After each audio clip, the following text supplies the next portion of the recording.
At first, we only felt the oppressive weight of gloomy clouds, then teeming with our fate, and labouring to discharge unactive heat. But ere 4 moons alternate changes knew, with deadly blasts the fatal south wind blew, infected all the air and poisoned as it flew.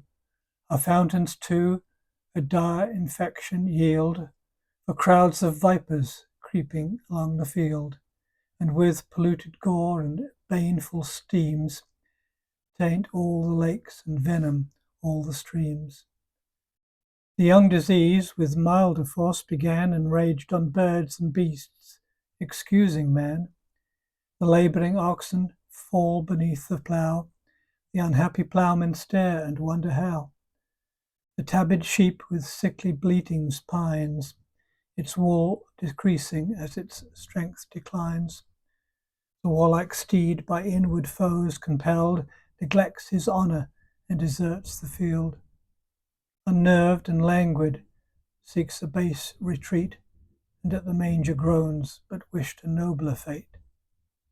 The stags forget their speed, the boars their rage, nor can the bears the stronger herds engage.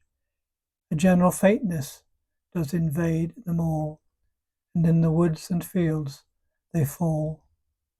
The air receives the stench, and strange to say, the ravenous birds and beasts avoid the prey.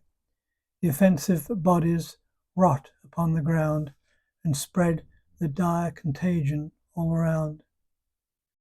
But now the plague grows to a larger size, riots on man, and scorns a meaner prize.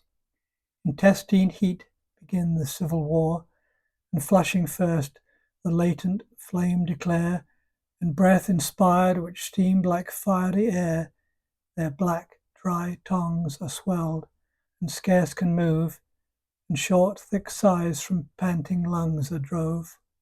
They gape for air, with flattering hopes to bait their raging flames, but that augments their heat. No bed, no covering can the wretches bear, but on the ground exposed to open air they lie, and hope to find a pleasing coolness there. The suffering earth, with that oppression cursed, returns the heat which they imparted first. In vain physicians would bestow their aid, vain all their art and useless all their trade. And they, even they, who fleeting life recall, feel the same powers and undistinguished fall.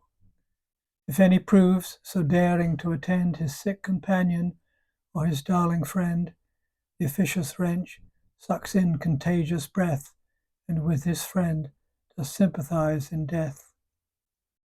And now the care and hopes of life are past, they please their fancies and indulge their taste at brooks and streams, regardless of their shame.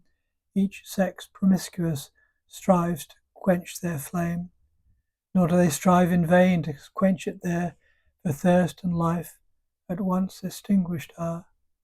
Thus in the brooks the dying bodies sink, but heedless still the rash survivors drink. So much uneasy down the wretches hate, they fly their beds to struggle with their fate. But if decaying strength forbids to rise, the victim crawls and rolls till on the ground he lies. Each shuns his bed as each would shun his tomb, and think the infection only lodged at home.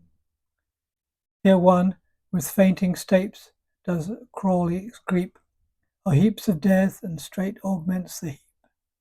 Another, while his strength and tongue prevailed, bewails his friend, and falls himself bewailed. Thus with imploring looks surveys the skies, the last dear office of his closing eyes, but finds the heavens implacable and dies.